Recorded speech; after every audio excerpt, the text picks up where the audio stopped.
بسم اللہ الرحمن الرحیم نحمده ونصلی ونسلم علی رسوله الکریم اما بعد قال النبی صلی اللہ علیہ وسلم یقول اللہ تبارک وتعالی انا ثالث الشریکین ما لم یخن احدهما صاحبا فاذا خانه خرجت من بینهما وقال علیہ الصلاة والسلام البیعان بالخیار ما لم يتفرقا فإن صدقا وبینا بورک لهما فی بیعهما وإن كذبا وكتما محقت برکت بیعهما او کما قال علیہ الصلاة والسلام۔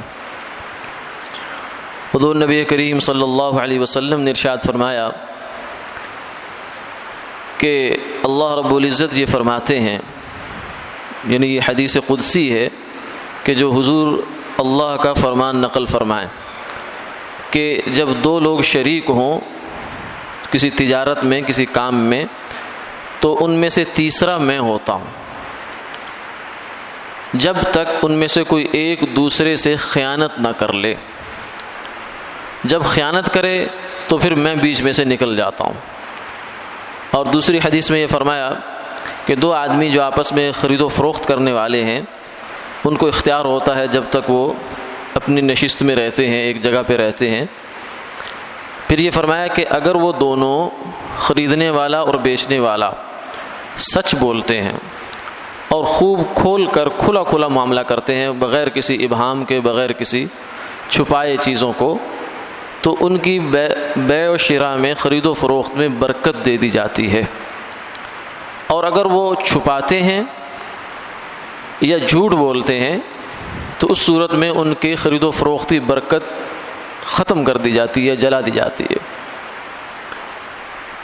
پہلی حدیث اور دوسری حدیث دونوں میں ایک بات یہ قابل غور ہے کہ یہ جو معاملات ہم کرتے ہیں آپس میں، اس کے اندر بھی برکت اور بے برکتی دونوں ہوتے ہیں۔ بظاہر ایک خرید و فروخت ہوئی، ایک معاملہ ہوا، ایک آپس کا معاہدہ ہوا، تو اس میں اگر ہم نے اللہ اور اس کے رسول کے بتائے ہوئے طریقے کے مطابق وہ معاملہ کیا ہے تو اس میں اللہ کی مدد شامل حال ہو جاتی ہے، برکت آ جاتی ہے۔ اور اگر ہم اس سے ہٹ گئے تو پھر اس کے اندر سے برکت چلی جاتی ہے۔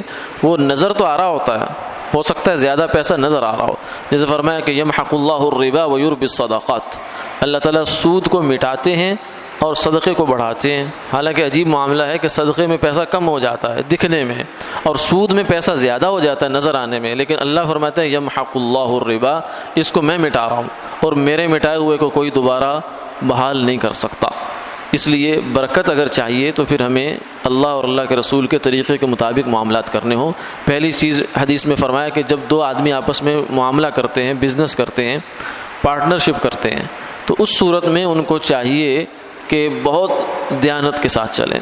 جب دیانت داری کے ساتھ چلتے ہیں تو ان میں برکت آتی ہے، اور وہ برکت اصل میں اللہ تعالیٰ کی مدد ہوتی ہے۔ اسی کو تعبیر کیا کہ تیسرا شریک میں مجھے سمجھو، کہ اللہ جب شریک ہو گئے کسی کاروبار میں، کسی معاملے میں، تو اس کے اندر پھر کیا کمی رہ جائے گی؟ لیکن فرمایا یہ کمی تم اپنے ہاتھوں سے ڈال دیتے ہو دوبارہ۔ وہ کب؟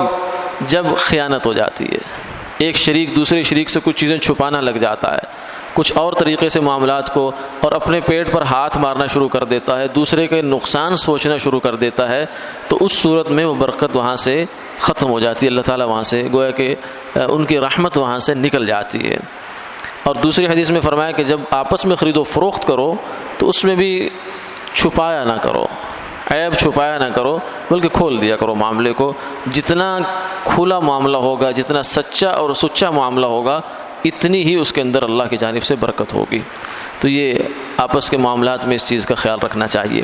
پھر اسی سے جڑا ہوا آج کا مسئلہ یہ ہے کہ جب بھی آپس میں ہم کوئی معاملہ کریں، خرید و فروخت کا ہو یا اس طرح کا جیسے پارٹنرشپ ہوتی ہے آپس میں، چاہے وہ دو دوست آپس میں کر رہے ہیں یا دو رشتہ دار آپس میں کر رہے ہیں، تو انہیں ہر چیز کی وضاحت کر لینی چاہیے۔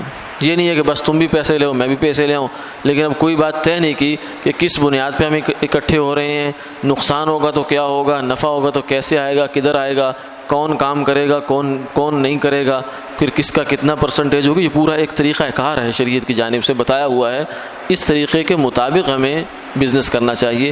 پھر خاص طور سے جو ہمارے خاندانی کاروبار ہوتے ہیں، فیملی بزنس جسے کہتے ہیں، ان کے اندر اس چیز کو ضرور ملحوظ رکھنا چاہیے. ہوتا یہ ہے کہ باپ نے کاروبار کیا، کاروبار بڑھ گیا، بیٹے جوان ہو گئے، بیٹا بڑا کاروبار پہ آنا شروع ہو گیا، اور پھر دوسرا بیٹا، پھر تیسرا بیٹا، پھر بیٹوں کے آگے بیٹے آنا شروع ہو گئے، تو کام ہی کام اکٹھا چلا جا رہا ہے. تو اس کے بعد ہوتا کیا ہے؟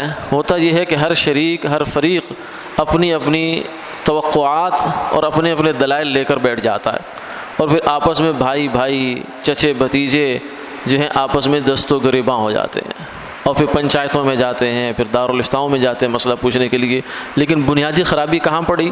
خرابی کہاں پڑی کہ جب شروع میں کام پہ آ رہے تھے، بیٹا اگر دکان پہ آیا، یا بھائی کی دکان پہ آیا ہے، یا بچے آئے ہیں، تو اس وقت کچھ واضح نہیں کیا گیا یہ کس حیثیت میں آ رہے ہیں. شریعت کے مطابق ہر جگہ پر رہنمائی موجود تھی، لیکن اس رہنمائی کو ہم نے نظر انداز کر دیا، اور پھر ہم پڑ گئے مشکل میں. پھر اب جب مسئلہ پھنس گیا تو کہتے ہیں شریعت بڑی سخت ہے. مفتی حضرات جو ہے نا وہ نرمی گنجائش دینے کے لیے تیار نہیں ہے. بھائی مسئلہ یہ ہے کہ جہاں نرمی مل سکتی تھی وہاں آپ نے شریعت کو نظر انداز کیا. اب آپ بہت آگے نکل آئے ہیں، تب تو آپ کو واپس جانا پڑے گا یا پھر کوئی نقصان اٹھانا پڑے گا. تو اس لیے جہاں ایسے معاملات ہوں تو شروع ہی سے کوشش کریں علماء سے پوچھ کر، مفتی حضرات سے، کسی دارالفتہ سے پوچھ کر، اور بہت واضح کلیئر کر کے معاملات کو چلتے چلے جائیں.